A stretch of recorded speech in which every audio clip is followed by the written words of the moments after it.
PetaPixel. Peta. Oh my God. Pixel.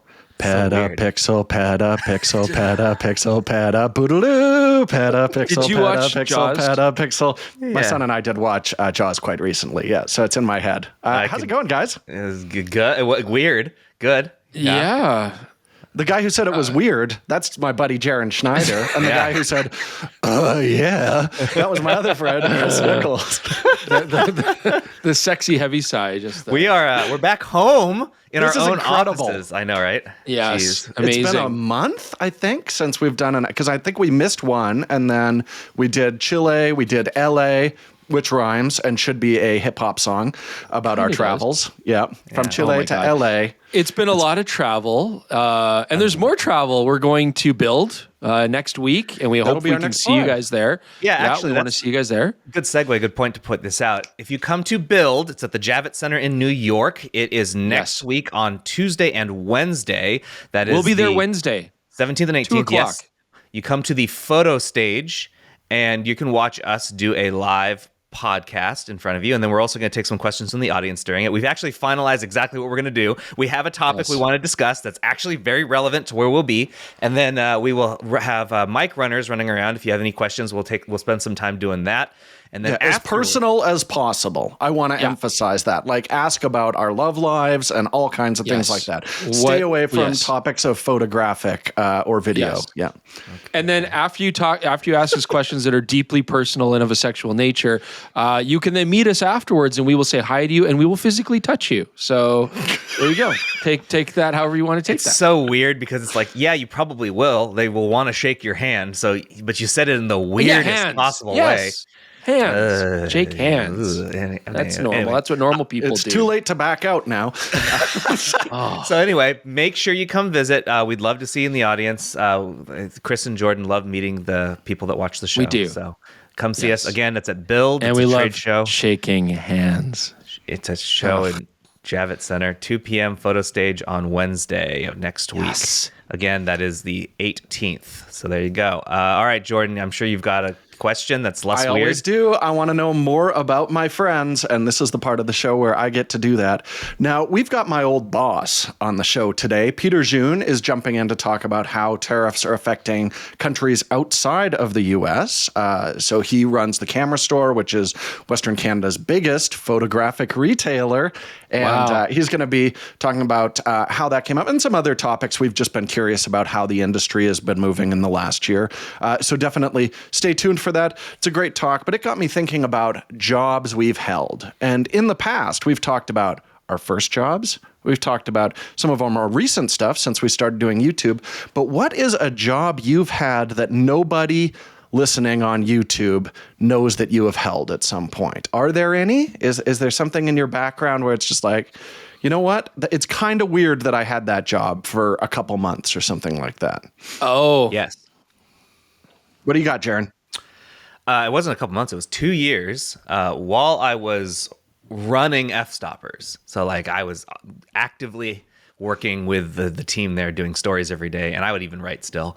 I was working for a company called Glass Lewis and Company.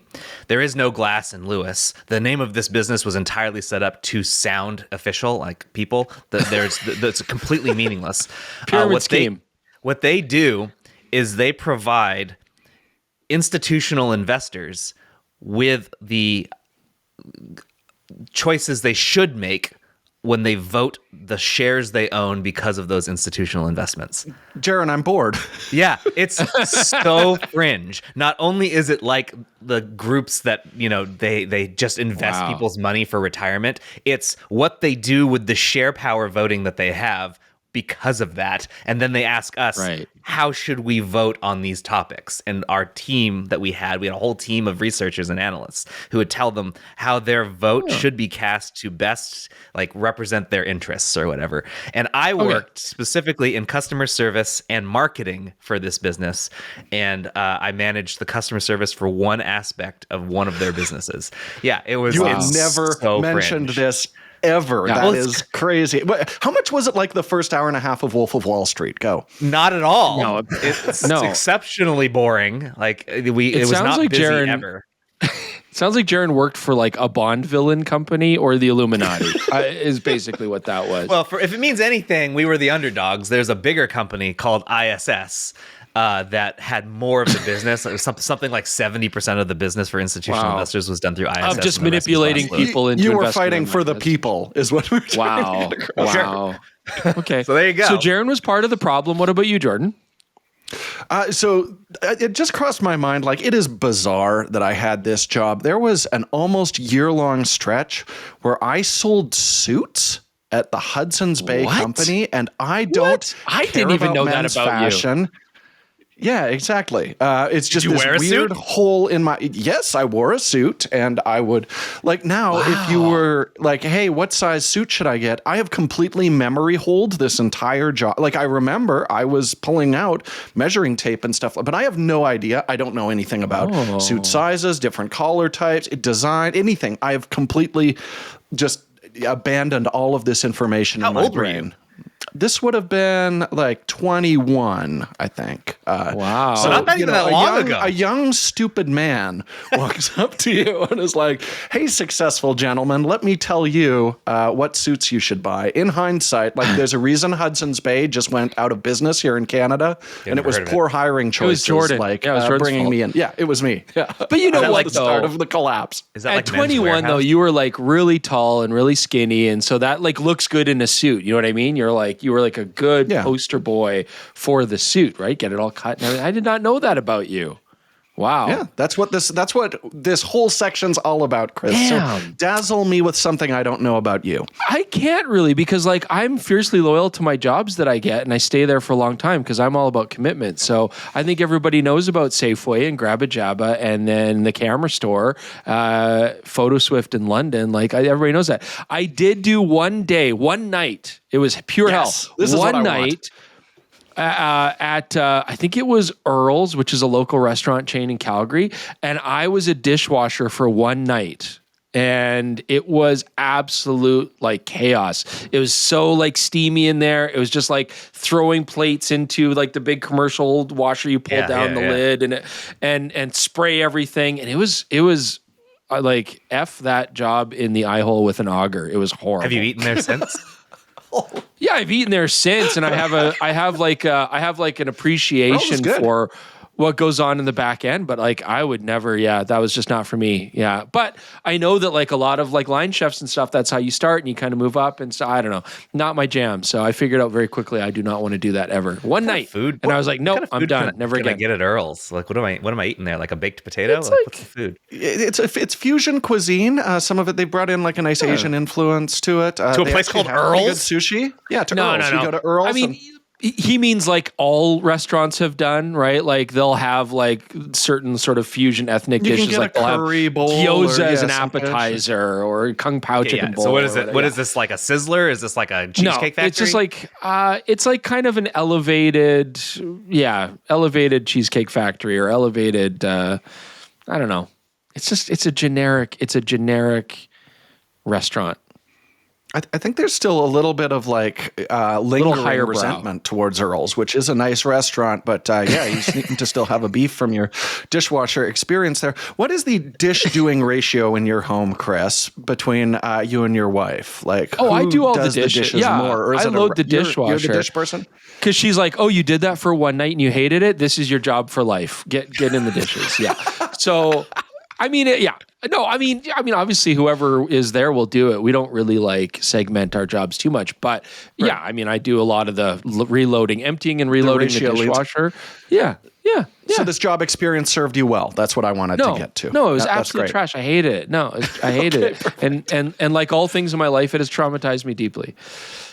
Well, I'm glad we've all learned something new about each other, because there you go. Didn't know any of that. You guys seemingly didn't know any of that. So apparently, ask Jordan any suit questions. Yeah. Don't. I will have no answers. Yeah, bring him to build. All right. Let's get started with the actual podcast now.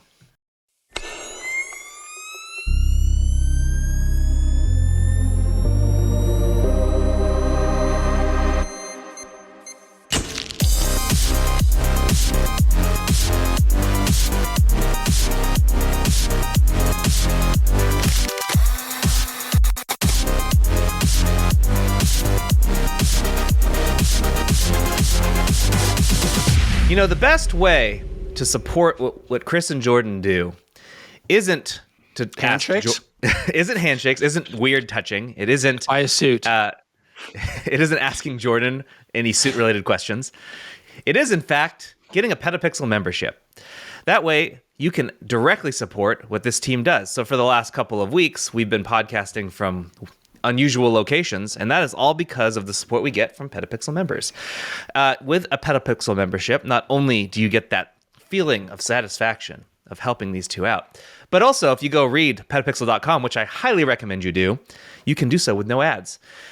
Beyond that, you also get some perks. For example, you get $15 of money to spend at Moment when you become a member. You can just use that for whatever you want. That's like half your year's membership right there. You get back instantaneously. Yeah, it's Go only get that filter wallet Chris loves. $3 a month. It's a great filter wallet.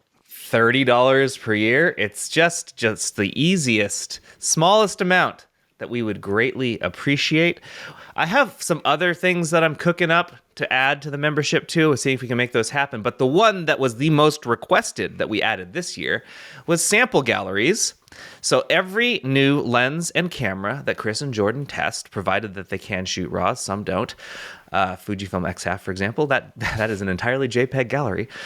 You can download those files at full resolution and take a look at them for yourself and decide if that camera is going to do what you hope it's going to do. You can check the sharpness of lenses by looking at Chris's excellently shot, laser-aligned test charts.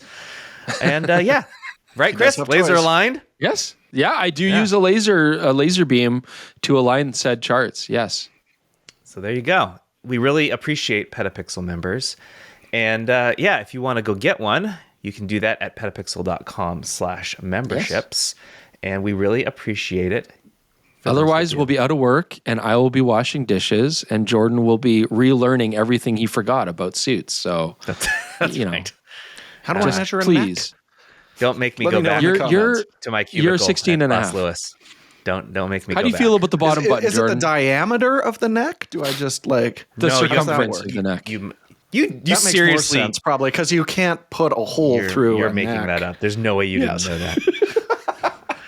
All right. I don't know. Karen, I don't know. On the PetaPixel podcast. I don't know. Thanks to all of our PetaPixel members for supporting. And let's move on to some news. What, Chris? What? Yes. No, nothing. No, let's move on before we all get depressed. Okay, well, this one is, firstly, I just want to start off with, if any of you were paying attention over the weekend, Sarah Teng, published a review of a camera called the Q, and not KYU. The Pentax Q. Not the Q, not like the letter Q. KYU. Japanese for KYU. Like a 9. Q. I just want to make something abundantly clear. That wasn't sponsored content. I saw a lot of comments saying, like, is this sponsored? It's like, okay, I don't know where this idea comes from, that some of us over here are underhandedly trying to get people to watch sponsored content without informing them that it's sponsored so that we can be evilly getting their eyeballs on it. We don't do that. We've never done that, and we're never going to do that. If something is sponsored, it's very obviously stated multiple times. It has to be labeled. It has to be, not only because we're ethical here. Like, we would do this ethically every time anyway, but we're also legally obligated to. So, yes, just throwing that out there. I understand that many of you were like, I don't understand this product and it's not for us. Great. I didn't actually think it was going to be for a lot of people. Yeah, I mean, Sarah was kind of like pretty mixed on it. The only reason she went with a maybe as a should you buy it was she could imagine someone actually enjoying using it. So like that's what our line is. If you can see an end user actually liking it, then it's a maybe. Yes. That's why it's rare to get a no from us. Because like you really have to be like, this is absolute trash that no one should buy. There's no one who should grab it. It's rare, but it does happen. At any rate, I highly recommend you go check it out. That was Sarah's first review, so like we really wanted to give her an opportunity to like grow her skill set and try this sort of thing. So that's what that's all about. I'll put a link in the description. And that's below. a camera, honestly. The Q camera is very social media driven. I mean, it's definitely in her wheelhouse. So that's why we wanted to review it because like she has experience using stuff like that. And so it made sense. It was a good fit for her to try it out. Yeah. And I think it's a silly product and I would personally never want to own it. And I'm glad I didn't have to test it. I did put that out there. I was like, Chris, do you want this? And he said, no, this is not for me. Yeah. No, I'm not. I saw that rolling shutter and I like straight up panicked. I'm like, oh God, what happened to my screen? Was it rolling shutter or was it the fact that there's just no stabilization in it too? Or no, it's a delightful combination of the two. Yeah, it's not great to walk around with that thing. No. At any rate, moving on. I kind of broke this story last week, and we got confirmation once we saw the stuff appear. But Fujifilm is now making 4 popular X series cameras in Japan, specifically to sell to the US. That includes the XT5, the XM5, the X106, and the XT50. On that note, it does not appear as though these will have any price increase associated with them either, despite the fact that there is a 10% tariff on all countries. Not just those, not just China, which still has a higher tariff. Now, the reason this is kind of important is Fujifilm appears to have enough margin to sell these at that price without raising the price, which is kind of neat. I don't know. Fujifilm hasn't publicly commented on this. It's just sort of you had to either know through the methods that I know or find it on their website. But what do you guys think? Well, I mean, I think we're going to have to wait a little bit to. Yeah. Go ahead, Chris. No. I mean, it's a big deal. It's like, so first off, the GFX is already made in Japan. They already have factories and stuff. But any time that you're trying to retool factories, it's a big lift, literally too. I mean, like, I don't know if they're going to have to move production machinery over from China back to Japan, or if they already have it there, or they're going to double it. They are still going to be making these cameras in China as well for the markets that they already exist to. Yeah. But it's interesting to get around the tariffs and have these popular cameras made. Anything which enhances the production of these products, which are very hard to get, is a good thing. And it's also pretty cool that these are going to have JP product numbers and will be labeled made in Japan. And you always wonder if that's going to change things on a collectability standpoint. And it's interesting.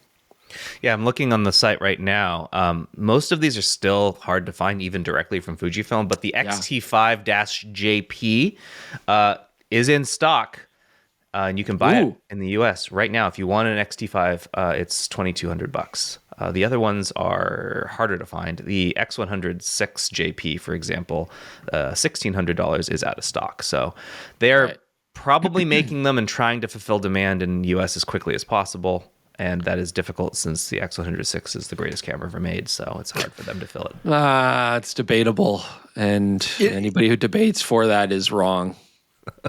Okay, I'm one of those people. As a sidebar, you're both wrong. I do think it is really impressive how quickly, how nimble they were about, like you said, Jaron, already having XT50s out.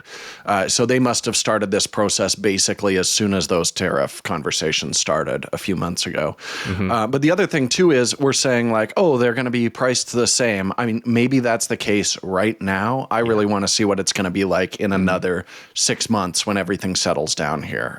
Because we know camera manufacturers don't love to eat costs.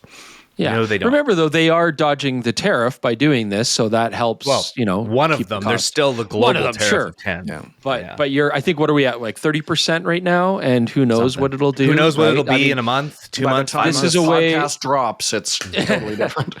This is a way to mitigate. The roller coaster effect that's been going on, and we're going to talk about that quite a bit with our former boss Peter Jeune here shortly. So you definitely want to stay tuned for that. All right.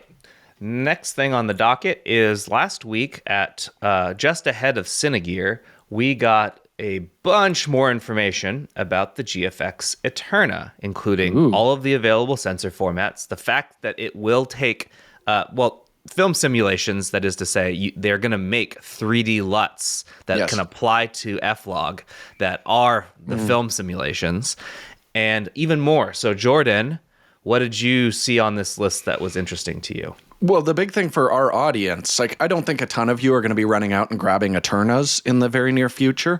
But what rules is the F-Log is a standard LUT that's out there right now. There's 2 versions of it, the F-Log 2 and I believe the 2C. And using those now, you're going to have access to all of Fujifilm's film simulations. Previously, they only gave you a conversion LUT to Eterna, which is a great profile. But still, now, if there's a particular one you really love for photography, you can just drop that right on your video, which rules. And then the other thing is kind of what we were expecting looking at this Eterna camera is the idea idea is we will give you every record format aspect because we have this huge sensor. We can crop into it. We can bin in a whole bunch of different ways. It'll basically cover any lens circle that's out there right now, with a few very extreme exceptions.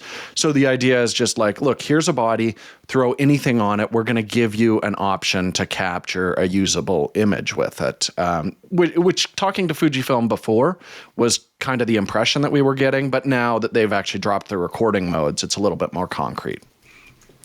The note you made about the simulation, the 3D LUTs. So there's a couple things. So let me read the ones that they're making now. This is just the ones they have now. They may make more. Eterna bleach bypass.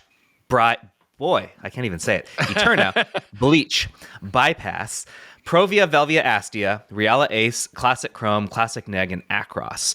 The neat thing about this is that Fujifilm says that someone can take one of these 3D LUTs, adjust it, and then use that, and then you can actually re-import it back into the Eterna for your live view and actually see your customized version of the LUT in real time, which is kind of neat. They're essentially trying to say you can create your own film. They're really trying to tie back to when they were in filmmaking and making film for movies. And they're essentially saying this is like a film-like experience on digital, which I will say, I was at an event at the American Society of Cinematographers, and there were a lot of actual, like, very big, important cinematographers, people who got to put ASC at the end of their names. The best people.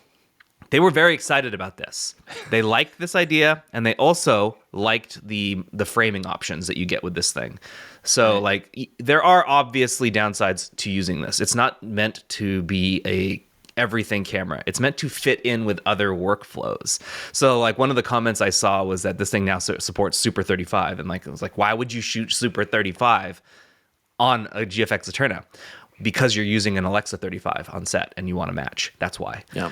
So, like, it's supposed to fit in with whatever you're already doing. And if you know how, like, cinematographers, correct me if I'm wrong, Jordan, are not brand loyal. They will use whatever. So. Yeah, they just want, I mean, it comes down a lot more to like the glass that they're choosing on a project. And then obviously the camera capturing it. There's a variety of, dynamic range and stuff like that. But it's less important. And I've always said, like, if you're out on location shooting with uncontrolled things, that's where you need a technically awesome camera. If you're on set, you can control and shape the light and get a beautiful image, shooting on a 10-year-old camera, frankly, because you do have a lot more control over that. So, this will match.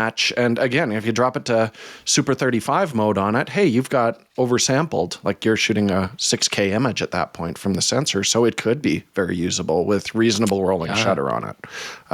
There's advantages and disadvantages to all kinds of different record modes on this. We're hoping to review this camera. And if that happens, it might be 46 minutes long. God, Jordan, for your sake, I sure hope not, because that would drive you crazy. I like brevity. Chris, how about you segue us into this one, because this is just for you, buddy. This is the Chris announcement. Welcome to the Chris Corner. This is the best news I've heard in a long time. So, yes, the iPad, it has been announced, is going to be getting more Mac-like updates. They're basically, short of going to a Mac OS, they are going to update the iPadOS to work more like a proper MacBook. And that's a huge thing for me because I use an iPad Pro for my work, especially like traveling. It's so convenient, it's powerful, it's compact, but I hate the file management experience. It's terrible. Everyone does. I mean, not a single person likes it.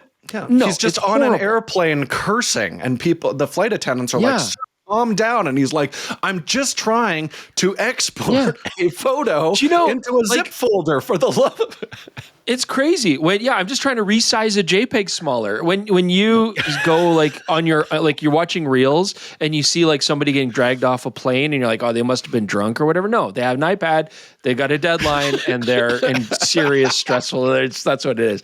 Like, it is ridiculous. Like, basically, just to sum it up in a very simple way, the iPadOS, you can do pretty much everything you need to do, but it is often a singular convoluted path to do so. And if you don't remember how to do it, or you forget how to do it, or you forget one of the steps, it can be frustrating. And things that are incredibly logical that we take for granted, like, I just want to be able to click these, drag them over here, drop them and have them go, just doesn't work in a lot of cases. So, I mean, I'm not a fan of the MacBook OS. I'm a PC guy myself, but I absolutely know, like, the file structure is way more usable. Resizing images, better preview will be really nice for, just looking at photos and PDFs and being able to do that. So I think it's great. Multitasking, sure. They're actually going to do, they're actually stealing a page from Windows. They're going to make sort of multitask windows now that you can pull around. But anything that improves this is huge. I think a lot of people are clamoring for this. So kudos to them for doing it. I hope that it's just going to be more straightforward, simple, and logical, and that will be awesome. But I will see it when I believe it, and you're getting a menu bar, Chris. Yeah. Amazing. That's fantastic. Huge. I'm looking at the way these folders are actually organized. It looks like the Finder on macOS. Yeah. Yes. Fabulous. You're getting Preview, like the app called Preview is on here now, so you can actually work with PDFs. Holy smokes. Yeah. No, it's amazing. Resize with a click. Yeah. It's something, I was saying, Apple really needs to do something special this year because AI was such a flop for them, and AI got pushed back even further. They got pushed back again. Farther. So, they need something. And I feel like making macOS and iPadOS closer together was their last card they could pull to impress people. It was an emergency card. We've got nothing else. They can finally make iPad good. They threw that card on the board, and now it's okay, awesome, great. Everyone's clapping. So, yeah. There you go. What do you guys think of liquid glass while we're talking about WWDC launches? Yeah, sure. I don't really feel like it was worth the whole amount of time they spent talking about it. Colossal. Yeah, I fired up Apple TV the other day, and front and center is watch the WWDC keynote. And I think it was 10 minutes or something on the timeline about a visual effect that kind of looks like very 2013 was my immediate thought looking at it.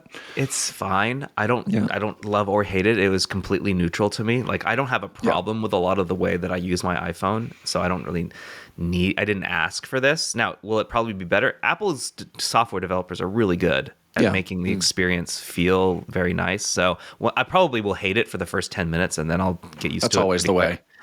But they completely redesigned the Photos app around this thing. Yes, and the libraries as well, I'm seeing. So thank God, because there was that 1 year period with the new Photos update where I can't find anything. I don't know. It's a mess. Yeah. So I'm looking forward. I haven't downloaded the betas on any of these. I tend not to unless we have to review something. So I'll wait. I'll let all the tech tubers give their feedback to Apple and then wait for the final version. But that will be nice. Yeah. All right. That's enough Apple. Jordan, your favorite tripod, it's SmallRig's Tribex, is getting a lighter and smaller version. Now, for those listening, the SmallRig Tribex is the tripod that is being made in collaboration with filmmaker Potato Jet. And Jordan's had the original for a while, and there's kind of a reason we haven't done much with it. Well, yeah, there's one which we've talked about on the podcast, which is just the lack of competing models aren't really coming to market, the kind of easy to level one-handed operation video tripods, which is a wonderful idea in principle because, Chris doesn't love standing there while I adjust legs up and down before I can start filming them, which is why we use monopods and, handheld and gimbals a lot more frequently than that. But this particular tripod, the idea is great. You just give it a pinch, it drops the legs down so they're basically level. You keep it held down till that bubble level's where it is, let go of it. And you actually have to snap the arm out, which is very counterintuitive, I find. Push this little grip thing away from you, and then it'll lock. And the idea, it is incredibly quick. The problem is it's a fiddly design. In the extreme cold, it just doesn't work. So we were battling with that quite a bit in the winter, where I would squeeze the lever and only two legs would extend. Now that we're in the summer, that is much less of an issue. And I use it actually in my studio occasionally, just for doing B-roll shots and stuff like that. But also the center post on it is tightened with an Allen key and goes loose constantly. Chris was looking, I was shooting with some glass we're going to talk about here in a minute, which are heavier lenses. And it's actually, while I was like trying to pan, I can feel the whole center post. It feels like it's about to fall off. So I'm tightening it with an Allen key while we're out. It slowed us down a little bit. Pretty skinny center post. Yeah. Yeah. Just in general. Yeah. And the other concern, too, is just I feel like there's going to be a bigger and bigger divide between video tripods in the future, between like these giant kits, like we talked about, the Eterna, the big box cameras, things like that. And then a lot of production is done on smaller mirrorless or mirrorless styled cameras, right? And this is a weird in between. Like I would not want to put a cinema camera on a Tribex, and it feels a little too bulky when I'm using a smaller camera. So now they're releasing a more compact version of that, which isn't hugely lighter. It's like a very small drop there, but it's quite a bit more compact, which is nice. This is designed for traveling, but I am curious. It's that's another thing with the Tribex. It launched at $800 and now it's down to $500. And it did not feel like an $800 tripod when it first launched. So now I think we're more in the ballpark it should have been. And now there's an even more affordable option, which I think is the one most people should look at. If you're looking for a really quick and easy setup tripod, that sounds to me like small camera production. And this is more than going to give you the weight rating that you need for it. I just really hope there's been a few design tweaks so those legs are always dropping when you want them to, and that center post feels a little bit more solid. Because I was on edge yesterday carrying around big lenses and wondering, like, is this center post just going to snap in half? On edge? Jordan? Never. Never been documented. I've seen some stuff with Jordan and tripods and cameras mounted. That's as far as we have to go with that. But I've seen some stuff, and it was scary. Like, some scary stuff. I've heard stories. Don't look like you're confused, Jordan. They're out there. Yeah. And on that note, we're going to transition to. I was going to go to this other story, but we're going to go to the one that you referenced first. So tell us about that. Those slightly heavier lenses, because 7 artisans officially announced, even though we'd saw them at NAB, they're infinite. It was so weird. Yeah, I'll let you go over Thousands of people walking by and handling these lenses. And I saw them there and I was like, wow, it's a teaser. These actually feel really nicely made. How much are they? And they're like, like 800 to 1,000 a pop. And it's like, what? Because NAB was filled with really cheap cinema lenses that felt like they were badly rehoused and felt a little bit like toys. So these did actually catch my interest by just feeling like a little bit more premium. So I said, hey, I'd love to try them out. That's a really good price on them. And what's interesting is we shot the video in LA, our preview of the new Sigma lenses.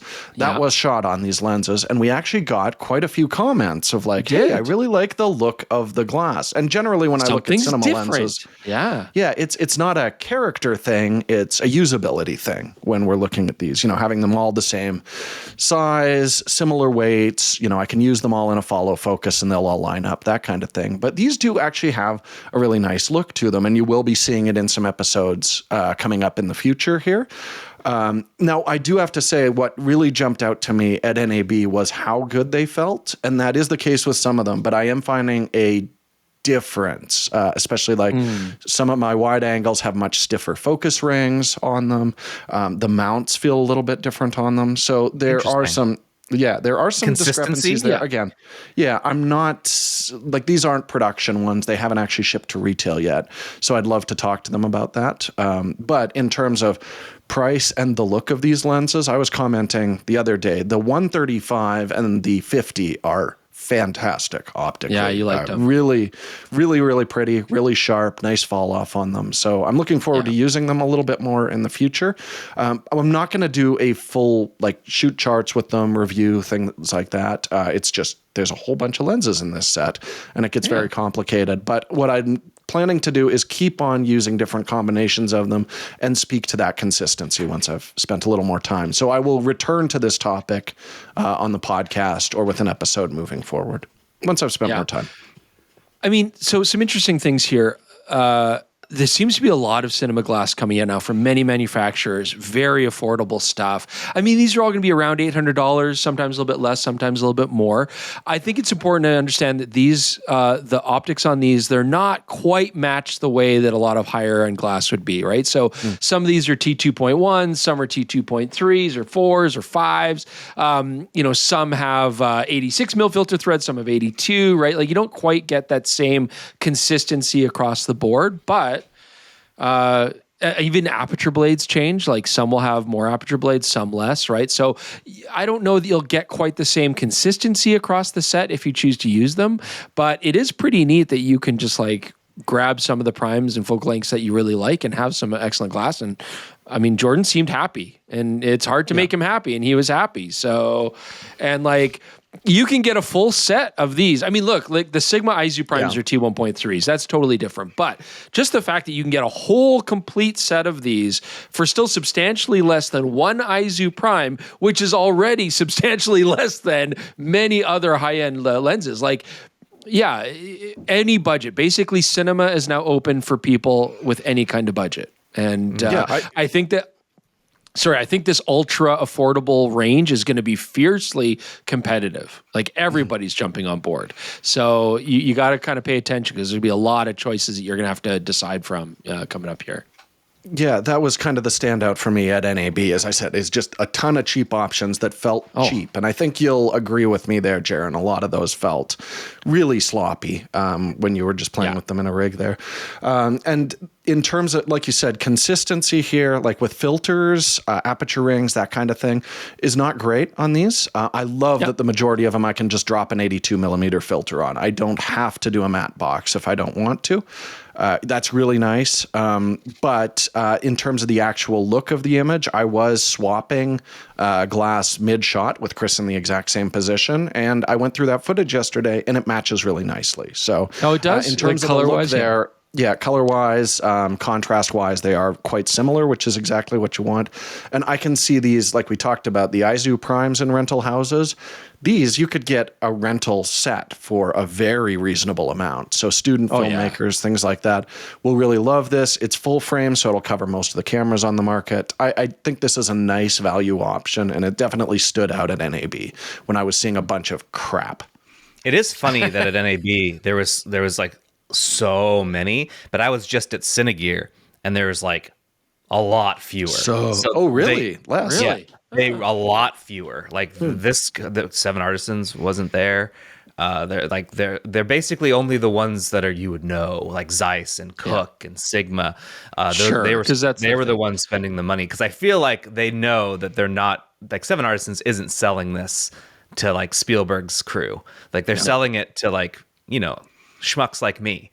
So, but Viltrox was there, right? And yes, Viltrox was there, and their cinema glass. They have new primes. Yeah, they have new primes, and they're definitely going upscale above like these Seven Artisans for sure, but still not close to what like the Izu Primes are going to cost, or even higher. So yeah, like there's so much variety covering a huge range of prices now in the cinema world. Yeah, Viltrox's biggest thing was that they have like incredible zoom ranges. So they've got like these, you can't even see where my arms are because it doesn't fit in frame here, but I'm not exagerating. This lens is huge. It's gigantic. It's like a monitor lizard. And like you have, is that right? That's a new unit of length we can use, I think. Not weight, but length. Yes, in that its mouth is full of deadly bacteria, just poisonous mess. Don't lick Komodo dragon length. Yeah. They were inside next to Sony's booth, really. Like there's in that like indoor area, which is less fun than like the walking around a backlot area. Yes, that rules. Cinegear is so much fun. More on that later. Let's move on and talk about the Omnar Bertele 5cm f2. Chris, do you like that? Do you like that this lens is not a millimeter? I want everything in centimeters from now on. I don't know why we don't see that more often. Yeah, exactly.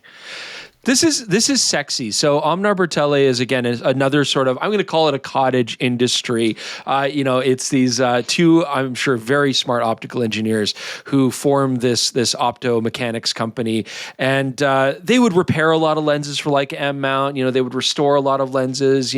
Make custom stuff, and now they're going to start making some lenses. And this is based off of a Ludwig, Dr. Ludwig Bertelle, 5 centimeter f2 normal lens for Leica M mount.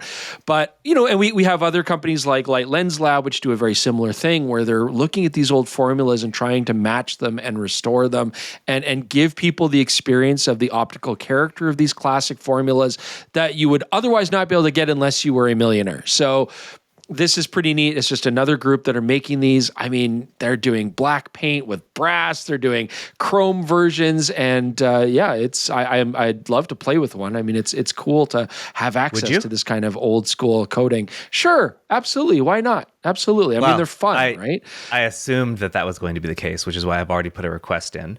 The thing is, there's only 30 of these in the first production run, and they're all spoken for. Yeah. So he says he'll get us one in the second production run. So it'll be in a few months. But yes, Chris. Well, now we know where we stand. So this place is based in the UK. So a lot of their media and their way that they're doing stuff is based in Europe. So they kind of prioritized that. Right. That's why. So we'll get it eventually. But Speaking of people from other places, Chris, what's a 5 centimeter lens?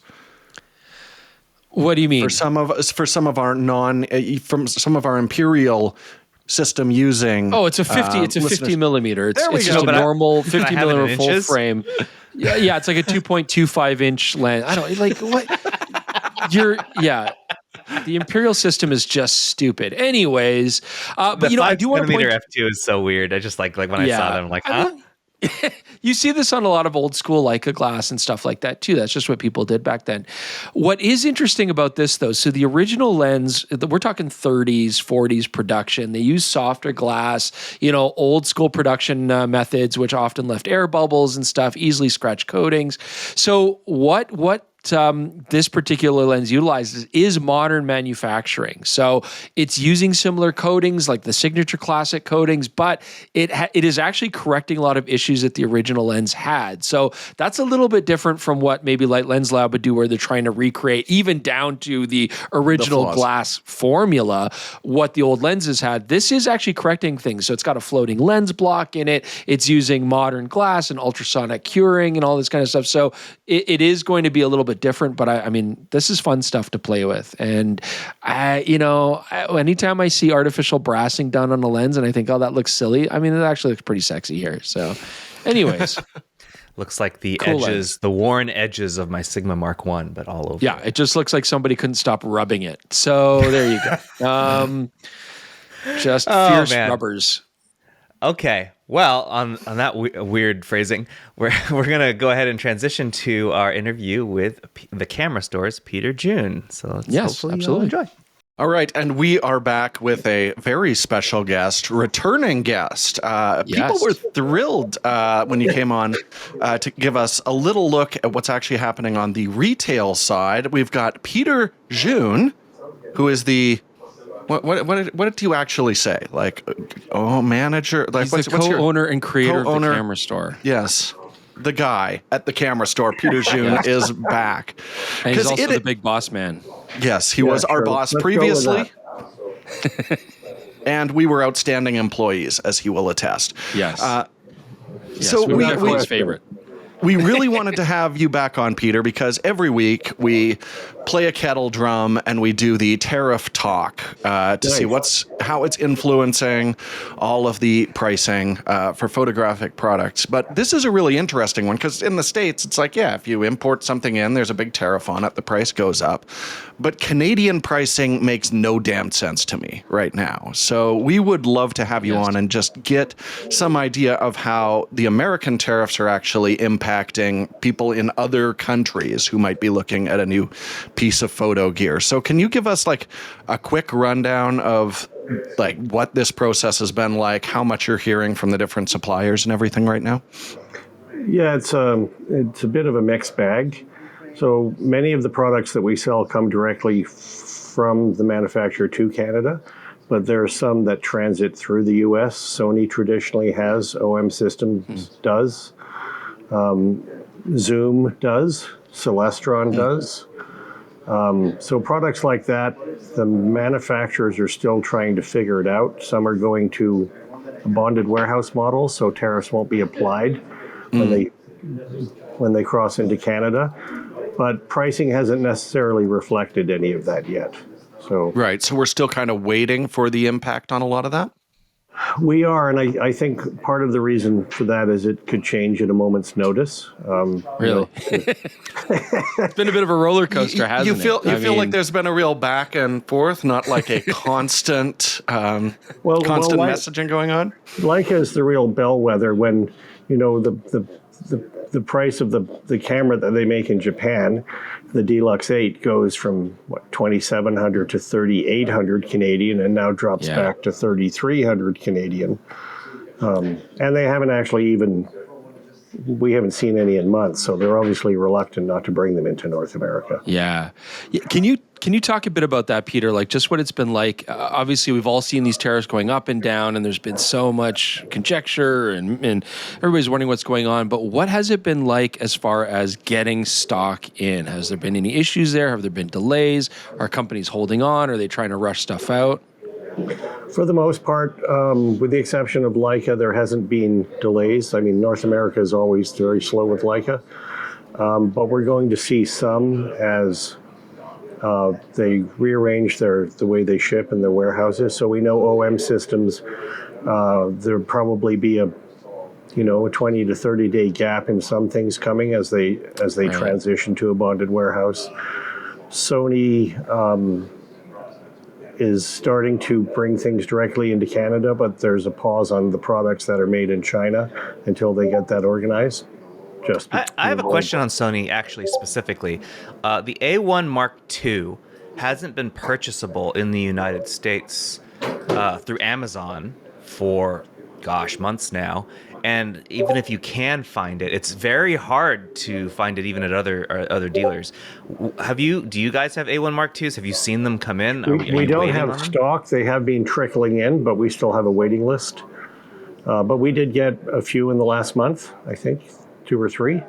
Wow. So they're not non-existent, but they're slower. 2 or 3 for... That's crazy. That's like none, basically. Yes, that's like none. Yes. It's like Leica took over their distribution. Do you have any theories as to why it's been so difficult to get them in? It's been slow from the get out. I think they probably projected what they thought they were going to sell, and they were wrong. It did better than I think they expected. That's my guess. And then it always takes quite a few months to ramp up production. And in the middle of that, the tariffs, so that probably confused them about what to do, is my guess. Yeah. Have you seen the price change for you? Hold on, sorry, Chris. I'm curious. Have you seen, I guess they're shipping directly to you then, so you haven't seen the pricing change at all. Well, they're not. I think they just started to ship directly to us in the last couple of weeks, but we have not seen price changes. The only Sony camera we've seen a price change on is the RX100 and that, 6-year-old camera went up $450 Canadian. So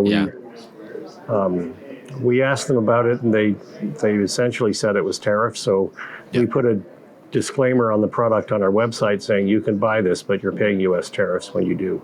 Yeah. Which Sony wasn't very happy about, but we think we should make people aware of it. Right. Why would they be happy? But yeah, of course. Yeah. I want to talk about the customers in a bit because I think that's a really important part of this. But, why don't we get out the sort of big elephant in the room, which is, of course, the American retailers, they have to pay these tariffs, right? Yes. But Canadian retailing, that's where there's this gray area. That's where you get into gray markets. We saw this a lot, last time Trump was in power. We had similar tariffs go on. Yes. So can you first talk about What's the dynamic involved there? Are products coming through the States into Canada and therefore you have to pay the tariffs? Are there some products that are coming right into Canada and you don't have to pay the tariffs? And then I guess lastly, are the manufacturers in that case saying, yes, you guys aren't paying tariffs, but we're still going to equalize the cost? Can you talk a bit about that sort of dynamic? Yeah, the latter we haven't seen too much of. There are some companies that are trying to equalize the cost, and we push back very strongly on that. This is not our tariff. Canadian consumers shouldn't be paying for it. We have other issues with the U.S. administration's policies, and we don't need to add this to it. So, Leica has been the only company that's really just said, here's the price increase, it's because of the tariffs. Unapologetically, after you published the article on tariffs, they got emails from customers, and they did say they were looking at figuring out a way to solve it, including a Canadian distributor or other warehouse issues, but there's no evidence to support that statement. I think it's lip service. Right. How much of the stock is coming through the States? Like how much, which supplies have to come through the States and then into Canada, thus forcing you to pay those extra costs? So far, I mean, for major manufacturers, it's OM Systems and Sony. Okay. It looks like Zoom, recently we discovered, is also coming through the U.S. Telescopes, which is a small part of our business, but that comes from California. So then Canon, Nikon, you're not seeing price increases? Canon, Nikon both come directly from the manufacturers, from Japan for the most part. Right. Now, Canon did change some pricing in March, but they announced that in January because of currency. Now the currency has settled down, so I think they're increasing rebates. Again, we're pushing back at any mention of price parity due to tariffs. Right. Currency is one thing, tariffs is another. Yeah. And what is this is something we hear all the time, is like, what is their justification for price parity? Can you say, like, in the case of Leica, why are they saying it's important that we have the same pricing for U.S. and Canadian customers? What's their justification for that? They don't try to justify it. I think they can't be bothered to correct it. That's my, when the original tariffs came in 2019, they absorbed about half of it, and now they don't want to absorb anymore, and they're just like, well, that's the way it is. Right. And they're unapologetic. So. Yeah, you mentioned when we wrote that story and you provided some quotes for us that effectively the one somewhat rational thought would be someone could come across the border, buy a camera, and come back with it. Except in this case, because they lowered the amount that you can come into the country with without paying a tariff, you would effectively be paying it twice. Yes. You'd be paying it in Canada because the price went up, then you'd be paying it again when you came across the border. Yeah, so that argument stopped making sense quite a while ago, right? Yeah, makes no sense whatsoever. Yeah. So that's what I wanted to make clear out there to anyone who was like wondering why. And we pointed that out to them in a non-subtle way. Yeah. Right. And you also provided a quote to us, which is also not subtle. I do appreciate it. I mean, that makes for great stotorytelling. I'm known for my subtlety, right? Yeah, countrywide. What you are known for, 'cause this was quite. This always happens. I mean, we're talking about tariffs, and that's the focus of today, but there's always things with manufacturers, right? And there's always different rules or changing of pricing or suggested retail prices or enforced retail prices and stuff. And there's always this pushback. Yeah. Oh, yeah. And so you're always sort of fighting against these things. And really being an advocate for the customer, I want to know, what's it been like this time around? What's sort of the customer feedback? What's really going to impact them? What do you see impacting them in the future, here in the near future? Well, again, with few exceptions, there hasn't been a lot of increases from it. And because we're being very upfront, we will tell people when there are. Obviously, people don't want to pay the tariffs because, for multiple reasons. They're not our tariffs. Sure. Nobody wants to pay more, and certainly nobody wants to pay more when they don't have to, just because of the whims of somebody making a decision like that. So. Do you find that customers are holding back? Do you think people are kind of being like, well, wait, I'm just going to like hold on to my cash right now, see what falls, see what happens, stabilize, and then spend? Or do you feel like customers are confident enough with the action you're doing? They're like, okay, I think it's okay to get So this. far, they don't appear to be holding back. And even with Leica and the price increases we have seen, and we've labeled everything on the website saying this price includes tariffs. Right. Yeah. So I mean, I'm Leica, curious because I'm surprised by that. And the Sony RX107 is selling for $450 more. I Well, think if you people look have at been what waiting they're 6 worth months used. to get it. Yeah, like people have been waiting 6 months to get it now. They're like, well, I just want to have it. I guess if it's more, it's Yep. more. But yeah. I'm curious because back when I worked at the store, a huge part of our job were these big orders from like, things like health or police and things like Yep. that. Are you seeing a lot of them just like, look, this doesn't impact our purchasing schedule? Or for some of those bigger groups, are they maybe like, look, we'll take a look and see where everything is at the end of this fiscal year? Like, are people more hesitant, or are they like, we got to get this order in now before things get even wonkier? I don't think it's changed what they're doing. They work on budgets for so long before they actually purchase. So I don't think that's been a consideration. Not yet, anyway. I mean, it's sort of early days still, right? We'll see what happens. I've got a question about general availability of stuff. So like with Fujifilm, everyone's sort of used to not seeing stuff on shelves. Right. With like Fujifilm film, like Provia, like I know that the dealers that I work with here, they're essentially like, I don't know when we're going to get it. I don't know how much we're going to get when it shows up. And so I don't really know what the lead time is when like a retailer is like, oh yeah, we finally have it. Is that happening with more brands than just Fujifilm now? And like, how much warning do you get? Like, for example, you mentioned like Sony, they finally sent a few A1 Mark IIs. You got 2 or 3 of them. When did you hear that you were getting 2 or 3 of them? And When they showed up. oh yeah, is really? Wow, that is crazy. I just don't think a lot of people have any idea how retailers are like dealing with any of this, what it's like. We can track some of it on their dealer website, or if we ask our rep, he will be able to give us a little bit more insight than we can see. With things like Provia, I think we are getting some this month, but we probably ordered it 8 months ago. Wow. And I get the impression, at least from the ones here, I don't know if you guys do this too, is like you continue to ask, is like, what's the status? Is it coming? How much are we getting? And you put in an order as soon as you're able to. And Yeah, they don't know at the local level. yeah, that's Right. Yeah. So I love it. It just shows up. It's just here in the morning. Just- It's like, oh, we get an email saying this is what you're being allocated of hard to get products. So with Fuji, it's almost everything. yeah, that's what I was gonna say. People are kind of used to not getting it. yeah. I mean, X100s are starting to sort of flow. We have a bit of a waiting list, but not too much. Film is Right. terrible. Instax is up and down. Interesting. Interesting that Instax is up and down. New cameras are flowing very slowly. Yeah. Because like Fujifilm Instax it's probably their most profitable segment of their business. Probably, yep. And I get the impression that's why that we're not getting much 35 millimeter is because they're focusing so much of their efforts on making Instax. But you're saying that still isn't flowing at the rate you can sell it. It's improving. I don't know whether they're made in the same factory or not. I know they did with the success of Instax. They did had to add a production line for it because it was so much better than they thought. Mm-hmm. It's nice to hear that the Canadian market has that separation from the American market. I mean, obviously we're different countries, but there was always certain commonalities, and we were sometimes at their whim and stuff like that. I remember when I was working there. We're always at their whim.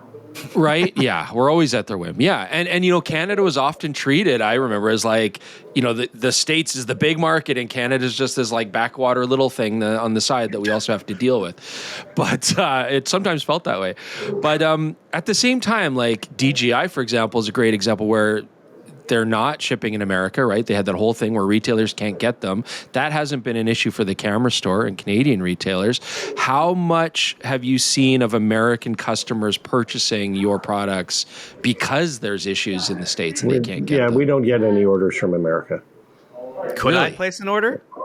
We don't know. We don't. I mean, because of restrictions from most of our manufacturers, Yeah. it's always been the rule that the U.S. can sell as much into Canada as they want, but we cannot sell anything into the U.S. Yeah. Wow. Why is that? In your what's their rationale? Because we're treated as a backwater. Yeah. What's their rationale? But then what's Peter's true belief of why? Well, I mean, the Canadian countries, for the most part, report to the U.S. companies. Yeah. So, again, I mean, they've restricted some of it, but B&H has been selling into Canada for decades. Oh, forever. Yeah. And it's only recent they put a few restrictions on that, but Canadian companies have never been allowed to sell into the U.S. Their market is, say, Canada only. There are people that are skirting that through Amazon. Right. There's a couple of Ontario companies that have many different brands on Amazon Marketplace. This just seems like a lot of work to us. And, if we had a freer flowing supply, we might look at that. But again, if we sold a bunch of Nikon or Canon into the U.S., they'd shut us down. Yeah. There's got to be a few American customers that have come up to Calgary, though, in person. And we've met them. Yeah. Oh, yeah. Yep, a few. Yeah. And grab how is DJI supply right now? Well, DJI, they created a new distribution company in Canada in January. It's been a bit haphazard, but things are finally starting to flow, but we don't have to worry about any of the tariff issues. Yeah. And they're just starting to get Hasselblad products as well. But I can't say, it hasn't been problem-free. They're just, you start a new company that hasn't done it before, there's going to be issues. So. Right, of course. So a couple things I was curious about, like on the tariff subject, how are you relaying this to your staff? Like, are they hearing from customers like, oh, people are a little anxious about pricing and stuff? And what are you telling them to pass on to customers when they're coming in the store? Are you seeing a lot of that anxiety? Not a lot. Where we know there's a tariff, we certainly pass it on. If I don't know what's going on, I'll tell the staff. Mm-hmm. But it's interesting with I was speaking to one of our vendors, management in Toronto, and they're in Ontario, and there's a huge amount of tariff angst in other parts of the country. And they asked us how it was here, and it took me a moment to realize we're used to it. Right. We're used to an economy that can change on a dime, and we've just learned to navigate it. So it's, for us, it's Tuesday. So, So I'm on your website right now, going back to the DJI discussion. Is everything out of stock? Well, I can place a pre-order for the Mavic 4 Pro. Have you actually gotten any of those in to sell? I imagine you would have at this point. I think a couple. I'll ask why it's still on pre-order status, though. It should have been changed. The reason I ask is like when the Mavic 4 Pro was announced, there was clearly a lot of uncertainty and miscommunication because I think DJI was kind of scrambling, trying to figure out how to price this. And I don't hold that against them at all. I would scramble too. I have no idea how much stuff should cost when the pricing keeps changing. But I'm looking now, and B&H does list it. Even though you can't buy it because they're not shipping them here, and it's a $2,700 drone. But then I'm looking at yours, and it's a $2,850 Canadian drone. So it's actually a lot cheaper. That's so much cheaper in Canada. So I guess that's probably why they don't want you necessarily selling to the United States. Because that's like almost $800 cheaper. Yeah, it's quite a bit. I mean, the problem is, of course, if we did, they'd get hit with the tariff. Right. Yeah. Correct. So it probably wouldn't make much difference. I have to drive up to Calgary and then smuggle it across the border, basically, in order to take advantage of that. You could fly it across the border, but I don't recommend doing it this week. Oh, right. Yeah, we have the G7 in Calgary right now. Oh. Just in Kananaskis, about an hour away. Yeah. Huh. I didn't know. So have there been any victims of this whole situation? Like, have there been any specific products that have been shut down or difficult to get or anything like that? What are sort of the noteworthy Because it sounds like the impact overall hasn't been too bad, which is great news. No, but I expect that to change while they're trying to transition warehouses. We know Sony is slowing down, OM Systems is slowing down. But the stuff that comes directly from manufacturers, it's pretty normal. In fact, with some companies slowing supply down to the U.S., I think there's more for the rest of the world. Wow, interesting, yeah. And I think have there been any products where you have to tell customers, like, look, this is, I don't know when it's going to happen. This is a real problem. Well, Fuji's been like that for years. Yeah. But for the most part, no. DJI has been bad recently, but I think it's just because they're teething issues. They're figuring it out. Yep. Yeah. So not yet. I expect some interruptions, but not from Nikon, Canon, Pentax Ricoh, Sigma. Can't forget about Pentax Ricoh. Jaron, come on. Well, that was the third one on the list. That's impressive. Yeah. Wow. Peter's a Pentax fan. Well, of course, now the Pentax okay? The GR3 is gone, so that stopped selling. Yeah. Right. Well, they don't do it anymore. Peter, I don't know how much this actually happens in the camera side, but Sony on the gaming side, they actually made some moves to increase the cost of the PlayStation in other regions and not increase it in the US. And the idea, I mean, I don't think Sony's going to comment directly on it, but what we think is going on there is they're raising the price in other regions so that they can make up for losses in the US, because the US is such a gigantic market for them. If they raise the price, they're still going to sell less. Does that happen in the camera industry? That wouldn't surprise me. I've asked why the FX2 is essentially the same price in Canada as the US. It wasn't on the original press release, and then when we got the dealer setup information, it had changed. And I did ask locally, and I got, I have a turd polish thing I send to my rep, so I sent him one of those. Acme turd polish. So you're saying they increased the price of the... They increased the price in Canada, $250, and now it seems it's on par with the US. When, from what I understand, Sony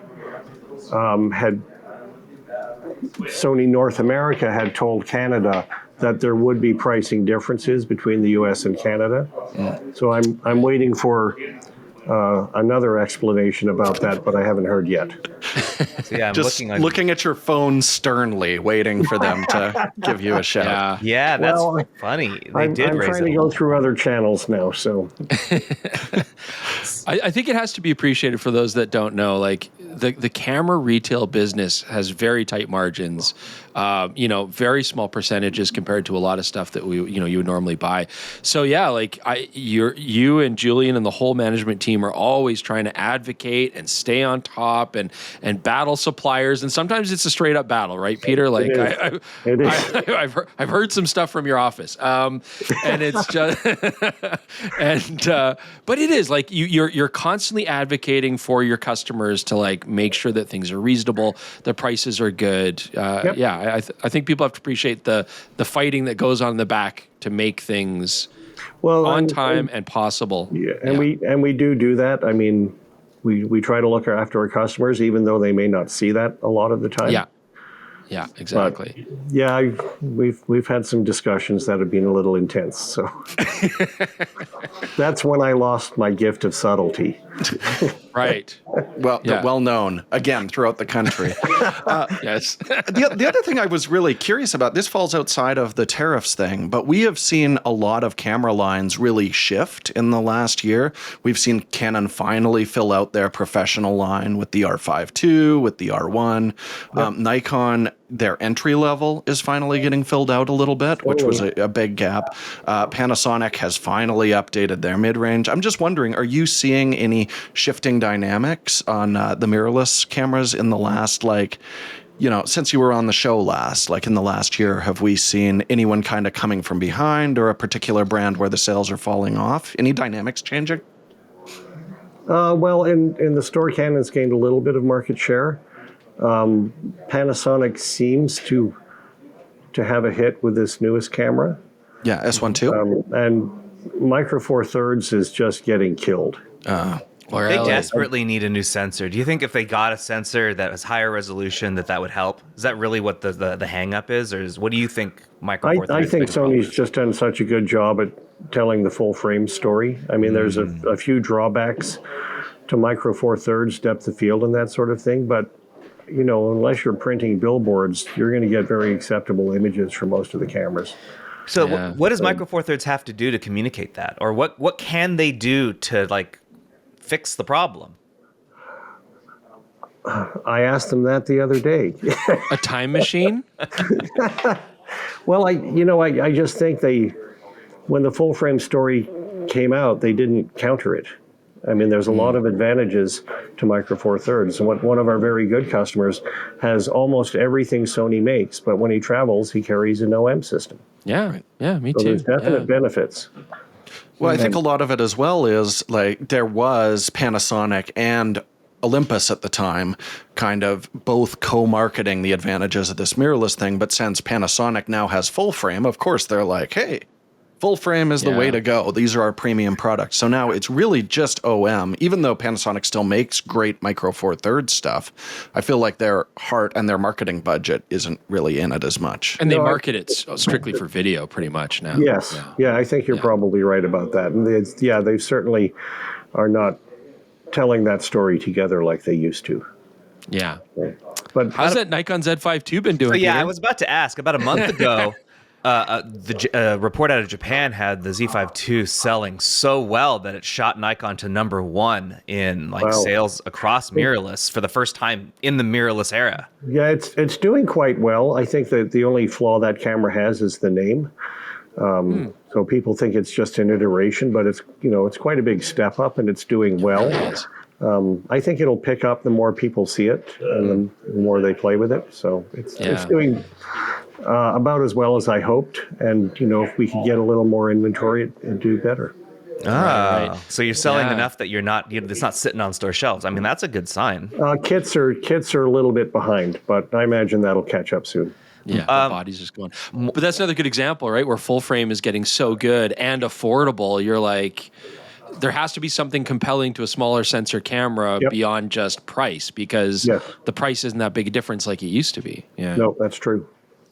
Do you, of the rest of Nikon's line, I'm actually curious because I hear conflicting stuff. Like, how is other Nikon stuff selling? Like, how about Z6 III, Z8, Z9? Are those moving at all, or how have they done in their lifespan? The 9 has slowed quite a bit. Yeah, right. I would expect that. The 3 is actually, it was a very slow start, but then really picked up. And the 8 is just keeps on trucking. I mean the 8's such a good value. We've done better with the 8 than most of the stores in Canada. Mm-hmm. So it's been really, really good for us. And the whole line is still good. We were down a little bit last year, but that's because the success we had the year before was just astonishing. So, this year it's growing again, so that's good. That's really nice. Nikon had nothing to offer the entry level. I think that's what's really changed this year as well. But I do think like the Z5 II, the Z6 III, those are the cameras I kind of liken to the Sony A7 III, where I don't remember it wasn't a huge pre-order camera when that was first announced. It just kept selling, especially through like holiday season. It keeps going. People are just comparing value to the competition. Yeah.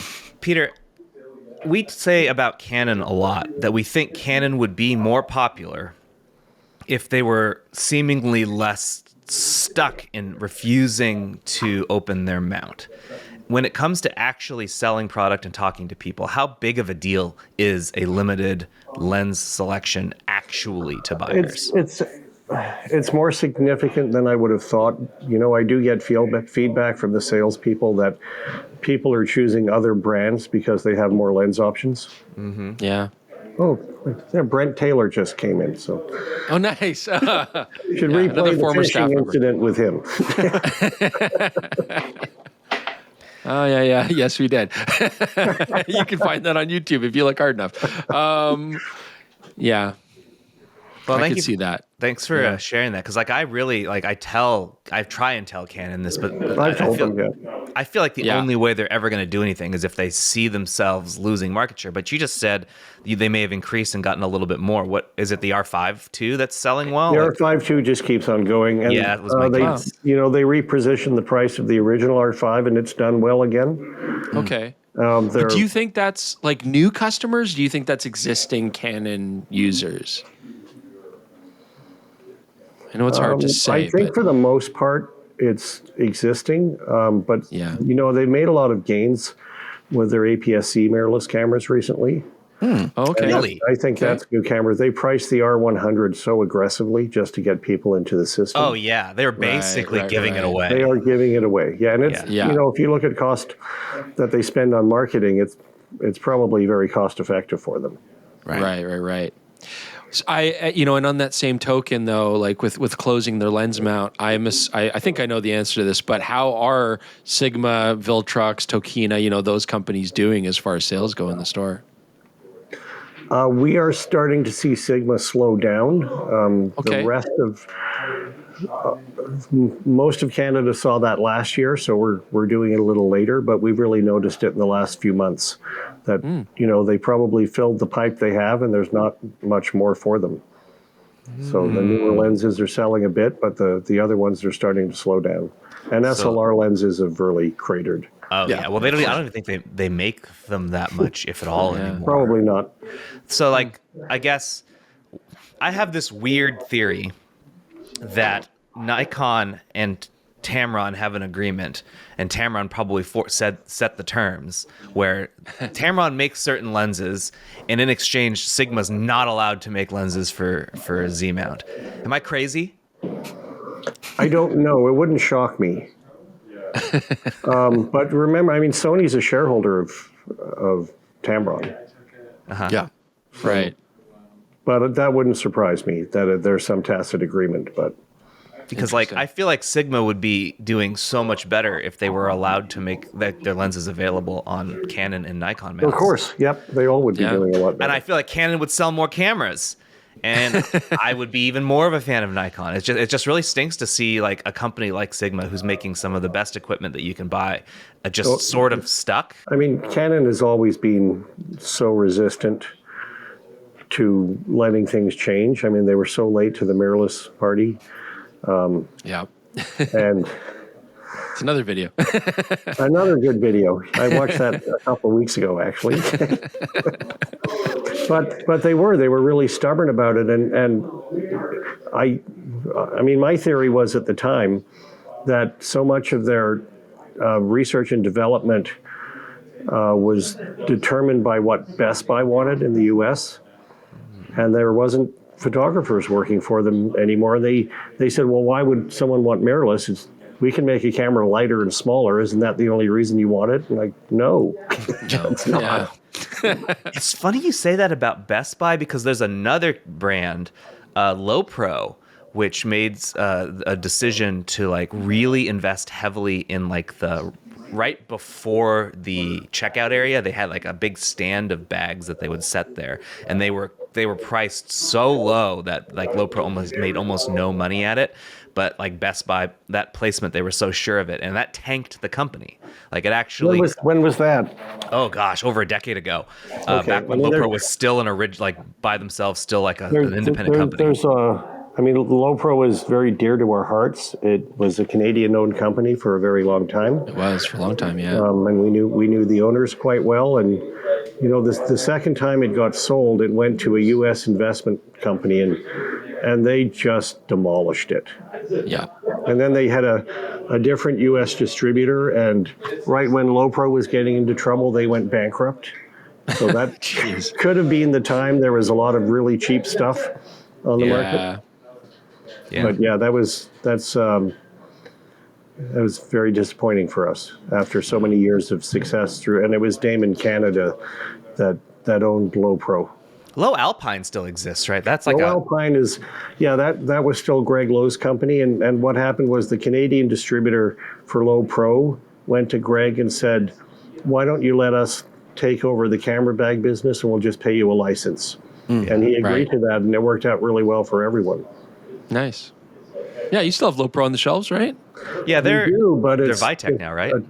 No, well, it's owned. Yeah, it's owned by the Vitek Group, and like their tripods, they have decided to make a product at every $10 price point, Right. rather than really, have that drive their decision making rather than innovation. So Right. That's too bad. Sounds like it is. I think that's starting to change finally because they've suffered quite a bit because of that in the tripod and the bag business. Yeah. Well, hey, we really appreciate the insight, Peter. It's always fascinating to see behind the curtain and to see how the business is running. So thank you very much for all that. Some of it might be accurate. So We'll see. We'll see. Thank you so much, Peter. We'll post your email all over the place so people can perfect. Do that. And my cell phone number, please. yeah, we'll do that. And your address. Yeah, Jaron, just flash it on the screen here. Peter, I would love the next time I'm in Calgary, and by the next time I mean the first time that I come up to Calgary, I'll make sure to come shake your hand. You seem like a stand-up guy. We'll come see it'd you. be good to see you, to meet you in person. Yeah. We'll do. All right, thank you, These Peter. guys Thanks, would probably Peter. even be here. All right, so I think it's just always fascinating to get that insight into the retail industry, and I learned some stuff that was quite interesting. I assumed that Canada was going to be in a lot of cases like bound to the American market, but it's interesting to see the variety there. So hopefully you guys found that interesting. And again, thanks to Peter for taking the time out to help us with that. What have you guys been up to? What have you been doing? I mentioned it, but I was at Cinegear. It's the first time I've ever been. This one was at the NBC Universal backlot, so not the Warner Brothers backlot that I feel like it's mostly known for, right, Jordan? Like that's where it was for a while. Yeah. So apparently, according to some guy I was overhearing on one of the buses, which you have to take a bus to get from where you enter to where the actual show is because it's so far away. It's like deep in there. He was saying like the backlot at WB looks really bad right now. Like it's really run down. But the Universal one is fantastic. How was the show? Because Jordan would always tell me like this was a big thing where they had like a whole sound stage rebuilt and it was like all these different shop. It was on the New York like set, in the past. Yeah. They had, I didn't go over to where they were doing like major presentations or whatever. I think that was in a different building. I actually don't even know where that was. That's the thing about this is as cool as it is, it's somewhat difficult to navigate because you don't know which buildings they've put stuff in. And it's like a street with like fake buildings. So they still did that. Yeah. Okay. Yeah, cool. The other thing about Cinegear, which makes it unique from other trade shows or expos, is that it's outside, a majority outside in the LA sun. So like it was hot. Fujifilm's booth was giving out popsicles. Laowa's booth was giving out battery-powered fans. So like it was a nice day. I met with a bunch of folks there. I met the people at Fujifilm and Canon and Ceramonic, and I saw some familiar faces and many that I did not because they staff these with like the cinema people, the broadcast division. So I went and saw Eldine at Sony. That was nice. Good to give that man a hug. So like, yeah, it was a really nice show. It was smaller than I think we would be used to. Like it felt like CP Plus sized, but a little more spread out. And it was just a cool show. Like Canon's booth was super small. Everyone's got kind of have a small amount to work with. Actually, in New York, I have stuff for you guys. I may have picked up some things that I'll be giving to you when we go to New York. So we like treats. Yeah. Thank you. Yeah. Thank you. So that's what I was up to. I'm finally home, which is great. I've been out of town for what feels like forever. For now. Yeah, I know, right? What about you guys? So I want to complain because I went to LA where we went for the Sigma Izu launch, and we made a video about that, and we recorded a podcast while we were there, but I haven't been on this show since that event, and they held it at the Academy Museum, and I was like, hot damn, I am over the moon. It's like, I've been traveling so much, I'm pretty burned out, but you know what? This is going to be an amazing experience, and they opened one floor for it. And that floor was amazing. I saw the red shoes from the red shoes. We saw like the Jamie Foxx Django suit that he wears when he decides to be fancy. They had that there. They had Maria's dress from the West Side Story remake, one of my favorite movies in the last my entire life. He smelled it. The security guards were like, stop that. But So that was great. But then we went down the escalator, and Chris could just see my face dropping as we went past floor after floor because it was technically closed. Sigma asked them to open one floor for their attendees, but the rest of the museum was closed. And I don't know when I'm going to be back at LA. They had a Bong Joon-ho exhibit right there, and we went past it, and I was so sad. And that's going to be a revolving exhibit, so I'm probably never going to see that exhibit. So that was rough. And you love the Barbie movie? They had a Barbie movie exhibit. They had the set designer who did the Barbie movie and the Anna Karenina, which looks like a stage, and then it like zooms into it and it feels like a movie again. It's some of the best set design I've ever seen. They had an exhibit about that, and I didn't get to see it. And I actually asked the security guard if she was open to bribes to let you go on those floors, and she said no. So yeah, unfortunately, I'm sorry. You don't have to say, "Are you open to bribes?" You have to just start handing them money and see what happens. I'm Canadian. I was like, I don't want to offend this. I'm like, on a scale of 1 to 10, what's your, your acceptance how of open are you to being bribed? Hey, I'm trying to send this e-transfer, but I just don't have an email address to put in the to. Could you kindly enter yours? Like, hypothetically, and maybe open up a few floors. They're closed Tuesdays, right? It was just like a seemingly, it's just weird. That's probably when it was available for the booking because it wasn't open to the public. Great. Yes. The event was great. We had wonderful things.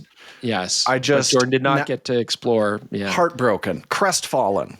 I wasn't able to stay for the dinner portion of that event, but it looked like it was out like on that big patio with the it's beautiful, really pretty view. Yeah. I went and saw that before I left. It looked like that would have been a really cool place to hang out. It was nice. Yeah. Very nice. Very nice. Yeah. Big thanks, Sigma, for that. But sorry, Jordan. I'm sorry. For what it's worth, by the way, that was not a Sigma sponsored trip. We had to go down there. We paid for that. Yeah, went down there and did that ourselves. I mean, look, Chris, when we did the Idaho thing, not see a Bong Joon-ho exhibit. That's what we did. Oh my god! When we did the Idaho thing, I barely got to fly fish. Now you know how I feel. It was like I got to fly fish one floor of the greatest museum in the world. So Chris, I feel you and I get you, and I'm sorry about Idaho now. Before I was maybe a little judgmental, but now I understand. You understand. Anything to add? Thank you. What have you been up to, Chris? Well, what have I been up to? My wife's, so my brother-in-law's been in town staying with us, so that's been good. We've been just hanging out, doing some family stuff. But I actually did watch the first episode of The Studio, which Jordan has been talking about on the podcast. It was transplendent. It was hilarious. I thought it was well made. Like, I really enjoyed it. So I'm excited to watch the rest of that. I also finished Andor, which was also fantastic. And, so have you watched the second episode of Free Run like I asked? No, I have not. I'm just, how many shows can I watch? I watched the first episode and I didn't cry. Feel all the time, there's still tension on the pod still. I watched the first episode of Free Run. I didn't cry, and I'm like, okay, well, if I'm not going to cry, why am I watching this? You just don't until Chris watches Free Run and Jaron watches Ratatouille. There will be division amongst the PetaPixel team. I guess I'm a sociopath, but if you're a sociopath, Andor and The Studio, awesome, awesome shows. All right, let's get on to some tech support. The first one is a merch message from Ingo.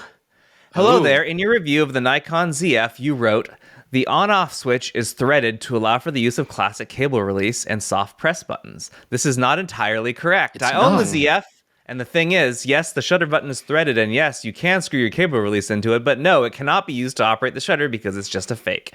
You can push on either end of your cable release as hard as you like, but nothing happens. Yeah, you're absolutely right. So, I apologize to you, Ingo. I made an assumption, and that made an ass out of you and me, Ingo, because yes, it is threaded because it's a vintage-inspired design in the camera, and so I assumed, why would anybody on God's green earth thread the shutter and not allow it to also use a classic cable release, which is a very effective, cheap, and affordable way of triggering your camera on a tripod. And it doesn't. And I think that's stupid. The X half. Yeah, that's and I told Nikon that. Yeah. So when the X half came and I saw that, I because of the ZF debacle, I did not assume. I tested and it does not, and that is still so stupid. And I let Fujifilm know that too. Like, ridiculous that you cannot put like one little sensor trigger under there so that you can also trigger. I mean, like, it's ridiculous. So it's really just to have soft press buttons on there, which are honestly, I love soft press buttons, but I love them for the same reason you guys do, because they're cool and they let you customize your camera and it looks neat. It doesn't really change the ergonomics or the ability to press the shutter at all. That's bull. It's just fun and cute, and that's why they let you do it, and I'm all for that. But I would far rather have the practical benefit of being able to use an old school cable release. I even bought a cable release to test on the X half, and it still didn't work. And now it's useless to me. It's useless to me, except on my Nikon FE, which is a real camera. I broke my cable release. I could use a new one. They're only about $5, but I'll take yours for free. Anyway, I was there when Chris had that epiphany in my car, and just like, just screaming at the heavens. I said some expletives. Yeah. So anyways, I as a message to the world, and thank you to you, Ingo. It's like, this is stupid. And if you're going to put a threaded shutter on there, make it also work with a cable release. That's my message to the manufacturers. Don't keep doing that. It's garbage. I'm sure it saved them $2. Okay. Well, so this next one is an email from Miguel Moreno, who's saying they watched a recent episode of the podcast and linked to a YouTube video. I will put that in the description. It's in relation to the conversation about teleconverters and Sony bodies and Nikon lenses and Nikon bodies and Sony lenses. Is that what this discussion was about? It was for the Bigma. Sony right? lenses, on Nikon bodies. And I did misspeak. Chris was in the car with me while I listened to the podcast and heard me say, like, oh, if you're planning to do a E to Z mount, which I was talking about E to L mount was my intention, saying we haven't seen an adapter to go from E to L. Anyways, I misspoke. Moving along. These are good salient points being made here. Yeah. So what Miguel says is Sony and Nikon shooters should all become best friends. As a Sony user, I'm actually considering getting a Nikon body for the adaptability of Sony lenses alone. So there we go. So you're all heard, and we are human. We all make mistakes.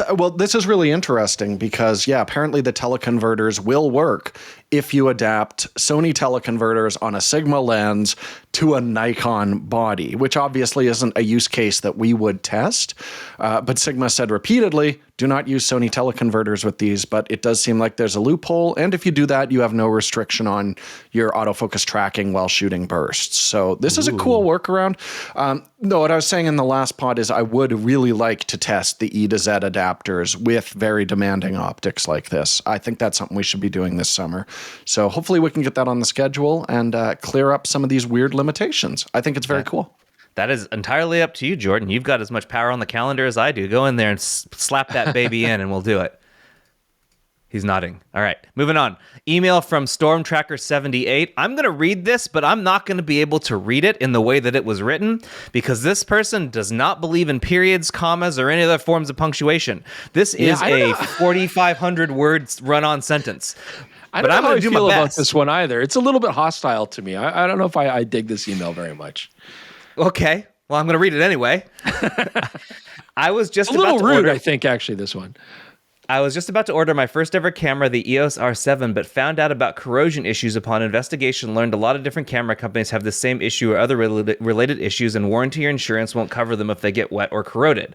I live in Brownsville, Texas, which is why I'm concerned. That's 20 miles from South Padre Island, and I must say, I can't read that word. That's not a thing. The only company I did find that seems reliable in this area is Olympus, but it's a Micro Four Thirds camera company, and I know Chris Nichols likes them, but sadly, Chris and Canada's hockey team playing against us U.S. boys, they perform somewhat marginally well, and they are never up to par. Kind of like Chris's reviews. That's very mean. That's very mean. Yeah. Well, okay. Yeah, I guess I took that personally, by the way. Okay. Forgiving Chris, as most Canadian bacon photographs only seem like form their. This is okay. I went in here with the full intention. I went in here with the full intention. Most Canadian bacon photographers only seem to see life from their mental viewfinder and not the reality of the sport. But I regress. You are regressing. Yeah, just a humble opinion digress of is what he was so-called looking for. bird-watching North American Freedom Chicken Observer. I think it's a joke. Most of the time when you hear rude stuff, I think they're just joking. But sometimes it hurts, bro. Anyways, I feel like next time, use a period storm tracker. For the love of God, please. There's a comma in there, and there are some quotation marks and parentheses. Can you actually figure out what he's asking? Yes. So basically, I think all of that was to say, not only does Chris Nichols suck, which I take deep offense to, but also, what do we do about camera weather sealing, where if it does get damaged from the weather, warranty companies won't cover it? And you're absolutely right. There is nothing you can do. Like, the fact of the matter is, like, anytime camera companies say things are weather sealed, things are, resistant to this kind of stuff, it's a vague statement and it rarely actually has a true rating. And very few camera companies will actually warranty a camera if it actually does get water damage, because it's very easy to say, oh, you might have forgotten to do this, or perhaps you did that. I think your mileage will vary. Certainly companies like OM System are good examples that they actually give an IP rating, and tend to also prove themselves in the field to be quite rugged. But if you don't like Micro Four Thirds and you want to go full frame, like Sony's had issues through the battery door, Canon EOS R7, you're saying your research has turned up corrosion issues. You kind of have to take all these with a grain of salt, or get private insurance that has specifically riders that will cover accidental damage like this. But don't take my word for it, because I'm a terrible teacher apparently. So Jordan, you should have probably answered that, because he doesn't want. I'm glad that you were able to decipher that. There were hockey analogies, so I discarded this question, much like my suit knowledge, from my brain immediately. I was like, I don't think this is for me. They're talking hockey, so I'm out. Yes. It's hard to find a weather sealed full frame that costs less than $4,000. Yeah. Well, you did a fantastic job there, Chris. I was doing what would be arguably a poor job. The next one is a couple of questions from Jarvis Shirky in an email, and I know Jordan is prepared for this one, so let's get into it. Hello, PetaPixel team. Thank you for all your coverage, news, commentary, banter, etc. It is very much appreciated. See, you're loved, Chris. I have two questions. One that is quite specific, the other possibly podcast worthy. I'm going to treat these both as podcast worthy, Jarvis. You made it. First question. I have a Nikon P900, which does its job. Bird photography for a father of three with moments here and there to shoot birds. Respecting the inherent limitations of the small sensor super zoom camera format, I have one main complaint. The buffer takes a while to clear. Some numbers, after full burst, JPEG single shot AF of 11 images in just over a second, the buffer takes about 4 seconds to clear. For a small bird, 4 seconds is enough time to finish preening, hit 3 more photographic poses, take a dump, and fly away. The question is the Nikon T950 any faster in clearing its buffer? I am not too interested in the P1100 or P1000, as they are physically larger cameras. So I reached out to Dave Paul, one of the hosts of the Camera Store TV. The other host is my wife. Wink, wink, Ev. So he checked it for me. They had a 950 there.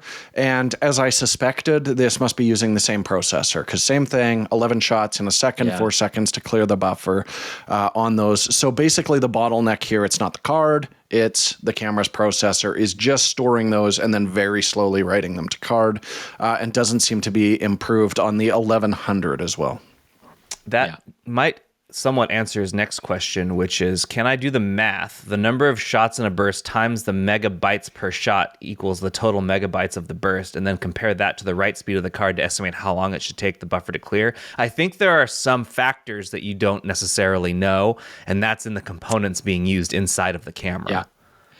As a general rule of thumb, right? The question basically boils down to, if I get a faster card, will it speed up the clearing of the buffer? And we see this in cameras well above the 900, 950s. Like you see this in full frame cameras and sports cameras. memory cards generally tend to be faster than the camera needs. It's the camera's processing and hardware that bottlenecks a lot of these situations, and getting faster cards often doesn't do anything as far as the camera's operation. If you put a really slow card into a modern camera, yes, it might manage to bottleneck the camera, but that's rare. I mean, most cards now are super affordable and way faster than you need, and so it's rarely the card issue. Where you'll notice a card speed benefit is in rare cases where you're shooting like high-end video that needs a really fast data transfer rate supported, or when you get home and you want to download the card and you're using very fast card readers, they can often unlock the faster speeds of those cards. But that hardly helps you out when you're trying to get pictures of birds. And yes, I have also gotten many pictures of birds pooping and not necessarily doing the wonderful things that I wanted them to do. So I feel your pain. It's unfortunately a tough thing you're going to have to deal with, Jarvis. Sorry. All right. I just looked at the clock. We're running out of time, so we're gonna. Yes. I had one more on here, but we'll save that for next time. Maybe not next week because we'll be at Build next week. I don't know exactly what the strategy of that podcast is going to be. You'll have to see. But we're going to end this with a feel-good story of the week, and that is that a photographer did something that some photographer does every once in a while, and it is always somewhat amusing. They took 20 extension tubes and stacked them together to get an ultra close-up photo. And the reason I wanted to bring this up, Jordan, is because there's something we've wanted to try, but couldn't because they're too difficult to get. So what would happen if we had stacked this many teleconverters together? What could we do? Yeah, I mean, theoretically, you could have super tele, incredibly dim that no camera could autofocus through. But the problem is the manufacturers are trying to keep you from engaging in such idiocy. So we would they're trying to stop the fun. Yeah, so we'd have to find older, completely dumb teleconverters and start stacking those. And we asked KH, like, hey, how many can we get? And they're like, there's not that many to do this. But extension tubes are just designed to keep on stacking them all day long. So this is a very usable experiment, which, again, is silly. How far could you go, do you think? Like, he stopped at 20.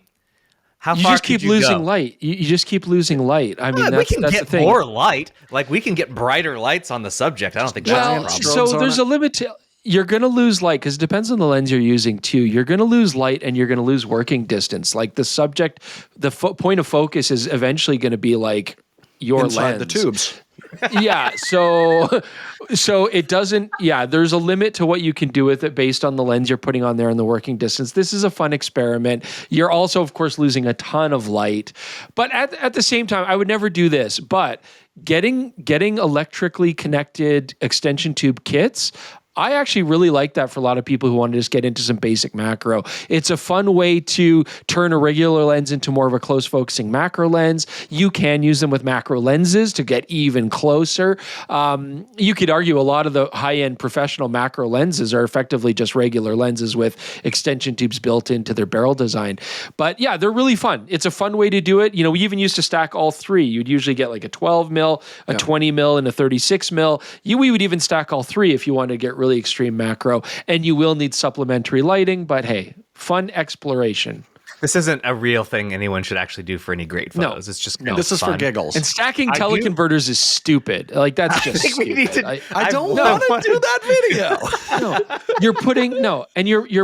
You're putting light through so much glass, which is not really that well optimized. Like it's it's gonna look terrible. I'm just curious how far we could go with it. Okay.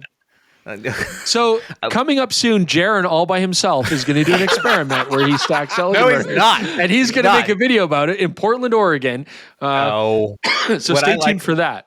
Last note on this, in the picture that we have at the top of this article that Matt wrote, you can see that the camera is like listing. Like he's got it like stacked up, and you can see it starting to lean. And I find that hilarious. Yeah. That the tolerances aren't. Yeah. No, it's going to be all wobbly all the way through. I mean, the corners are all. You'll just be able to shear off your lens mount. That's another delightful possibility with this experiment. Delightful. At any rate, that put a smile on my face. Chris looks, I don't know, it's a mixture of upset and constipated. So I guess we'll end it there. Thanks for joining us this week. If you're in New York, come see us at Build. Going to Build does not cost anything. It's free, so you can just show up and you can heckle Chris from the crowd. I may even allow it. Come see us. I hope Stormworm Chaser is there to give me a hard time. So that is on the June 18th. That is 1 week from the day we're publishing this, and this video will publish 1 hour before 1 week. We will be on stage. So that means also that next week the podcast will be published on Thursday the 19th instead of the 18th because we'll be on stage doing the podcast at that time. So just 1 day late. That's it. We'll see y'all. Thank you, everybody. New York, team. Yeah. See you next week. Bye. Bye.